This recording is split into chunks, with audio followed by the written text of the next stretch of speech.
Across America, communities struggle with poverty, addiction, and despair.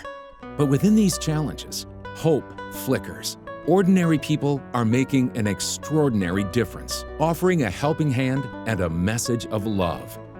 We find that we're drawn towards the least, the last, and the lost, the folks that are most overlooked and underserved across the United States, in particular towards inner city communities and also rural and agricultural communities. Those seem to be the places where, sadly, despair is the highest, morale is the lowest, and hope is in very short supply. These heroes don't wait for someone else to step in. They see a need and take action, building bridges of compassion where they're needed most. My husband and I have lived in this neighborhood for about 15 years. We have 8 children, and we were trying to find a better space because the neighborhood wasn't really safe. And we happened to come past this huge church sitting here on the corner, and they were having like a safe space for the children to be able to come in, play games, get candy. And my pastor being my pastor, I didn't know he was going to be my pastor then, but Pastor Bell invited us to come to church, like, hey, we have service on Sundays.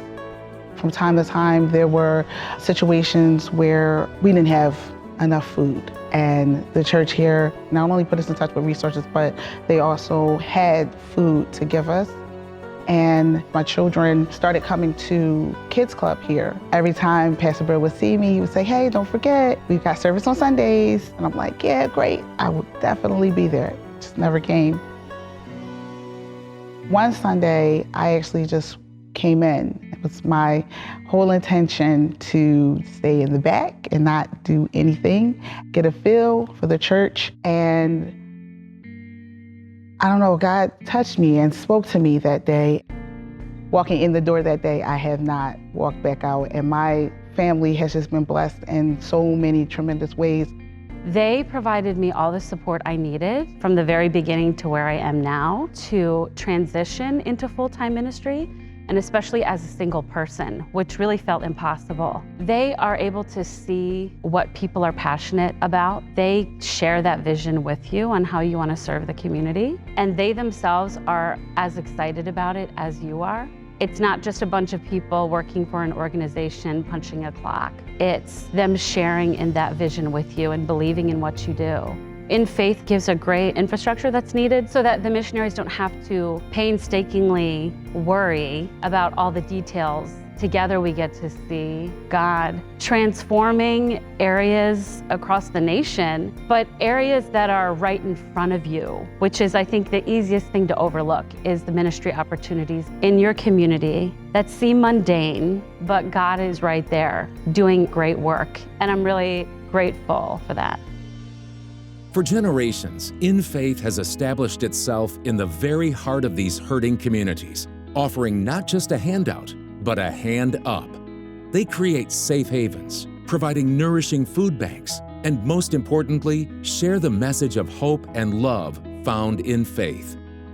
We have founded over 100,000 churches, countless Sunday schools and camps since our beginnings way back in 1790 right here in Philadelphia. And we also provide ministries such as a vacation Bible school for people in different communities. We have chaplains that serve the United States military, law enforcement, prisons, nursing homes. We do just about whatever it takes to share the gospel of Jesus Christ. And we provide locations like this one, which is a safe space for children in an area that's very difficult and is facing a lot of spiritual and socioeconomic challenges. Children in this area have to navigate through some very difficult circumstances just to get to school, and families just to get to work, because there's a significant homeless population, primarily young adults that have struggled and battled with addiction, and they're really too young to have to see those sorts of things, so we provide safe spaces for them. For example, this mission point is sitting in a sanctuary that can be quickly converted into a basketball court. And the narthex is a game room, and the church has properties that are used for food pantries. Right next door is a playground that's secure, so the children will be able to play without